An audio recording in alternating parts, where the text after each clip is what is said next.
जनालाई र अहिले चाहिँ भने म चर्च गएर फर्किँदैछु होइन।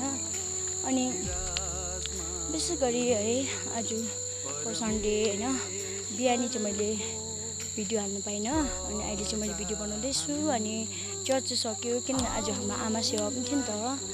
अन्त आमा सेवा सकेर चाहिँ जाँदैछु।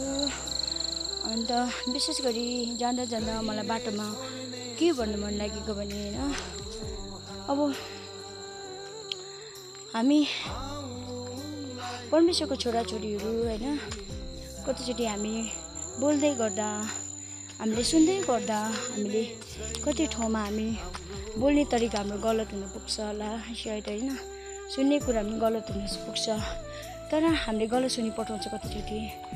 तर हामी बोल्दै गर्दा हामीले के बोल्नुपर्छ, कसो गर्नुपर्छ, जब हामीले पवित्र आत्मालाई हामीले सहायता माग्छौँ भने नि उहाँले चाहिँ हामीलाई बोल्नु सिकाउनुहुन्छ। अनि सुन्न सबै कुरा चाहिँ पवित्र आत्माले हामीलाई गाइड गर्नुहुन्छ होइन। किनकि समय हामी एकदम डरलाग्दो समयभित्र पस्दैछौँ। हामी एउटा मरुभूमि भएर जाँदैछौँ, एउटा डेजर्ट डेजर्ट ल्यान्ड भएर एउटा जाँदैछौँ हामी होइन।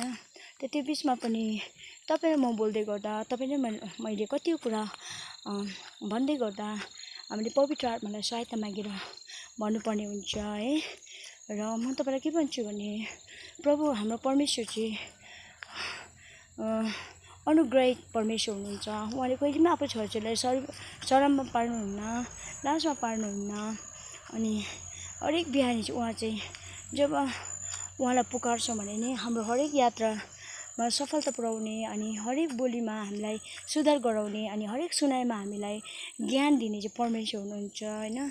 र यसैले म के भन्छु भने है, हजुर सबैजनालाई मेरो छोटो भिडियो किन मलाई भन्नु मन परेको, कतिचोटि हामी इसाई जातिहरू हामी बोल्दै गर्दा हामीले के बोले हामीले आफूलाई थाहा गर्दैनौँ। तर है आगे पछिको मान्छेले नोटिस गर्दै गएको हुन्छ, किन हामी चाहिँ ख्रिस्टको ज्योति हो। अनि मान्छेले हामीलाई देखेर ख्रिस्टलाई चिन्नुपर्ने हुन्छ। हामी संसारको होइन, वचनमा भने नि तिमीहरूको संसारको हुँदो हो त संसारले तिमीलाई माया गर्ने थियो, संसारको होइन नि त हामी होइन। त्यही कारणले ख्रिस्टले हामीलाई माया गर्नुहुन्छ। अनि ख्रिस्टले आफ्नो छोराछोरी हरेक बिहानी हरेक रात ख्रिस्टको इच्छा चाहिँ यो हो, हामी तपाईँ र मलाई सुधार आउन अनि ख्रिस्टलाई प्रेम गर्न उहाँले सिकाउनुहुन्छ। र तपाईँ र म चाहिँ एउटा गवाई बोकेर हिँड्ने व्यक्तिहरू हो। अनि हामी बोल्दै गर्दा, हामीले सुन्दै गर्दा चाहिँ हरेक बिहानी चाहिँ परमेश्वरलाई ज्ञान मागौँ, उहाँले ज्ञान दिनुहुन्छ होइन।